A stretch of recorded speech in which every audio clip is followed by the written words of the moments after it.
My name is Charlie McGrath. I'm the founder of WideAwakeNews.com and a host on the Rinse Radio Network. Betrayed, stabbed in the back, kicked in the teeth, whatever you want to call it. This is American History X, and we were just curbed. Of course, I'm speaking in reference to last Thursday's announcement by Rand Paul that they were going to support the Romney effort, the GOP choice for President of the United States. We need to understand what this is. We need to understand what has happened over the last 5 years in this country. We've had a series of relief valves. They've come, they've given us hope, and then they've been blown up in our face.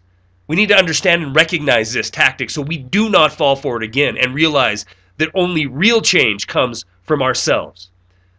5 years ago, the Tea Party movement began. It began under George W. Bush. It wasn't a neocon event. It wasn't a Democrat event.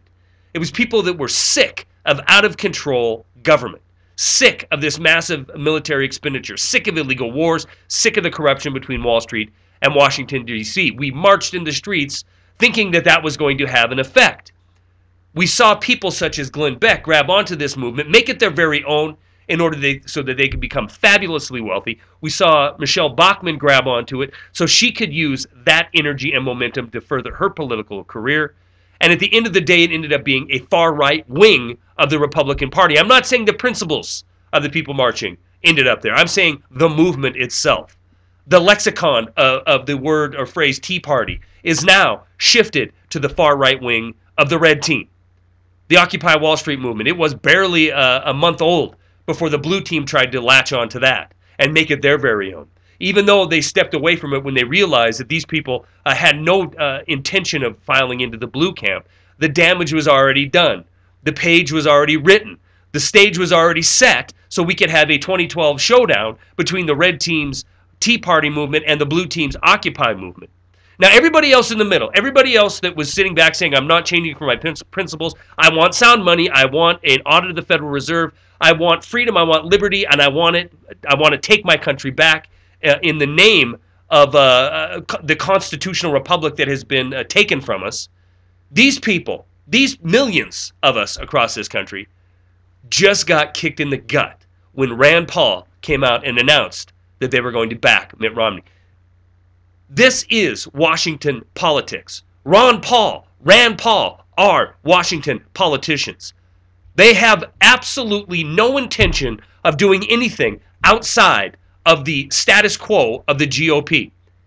If you didn't believe that Wednesday, you should believe that today, Monday. You should believe that because it has happened.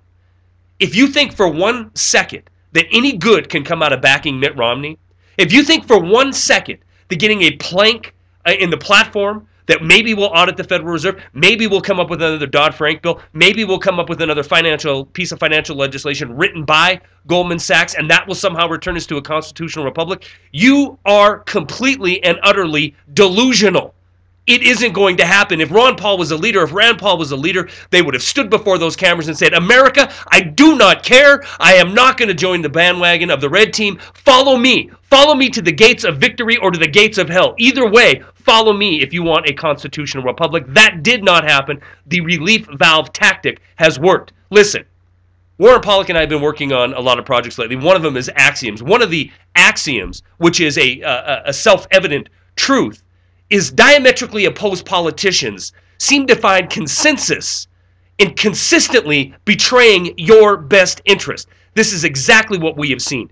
If we want change in this country, it has to come from us, you, me, our loved ones, our family, the people that care about freedom and justice and integrity in this country. From us, we must initiate the change because it isn't going to come from some figurehead, some superhero. They do not exist. Anything going forward, anything going from this point forward is going to be our fault if we let this happen. Shame on you, Rand Paul. Shame on you, Ron Paul. Shame on you, Glenn Beck, Sarah Palin, and everybody else who tried to latch on to this momentum over the last 5 years. But from this second forward, if we are duped, shame on us. Axioms is attached. That's all I got.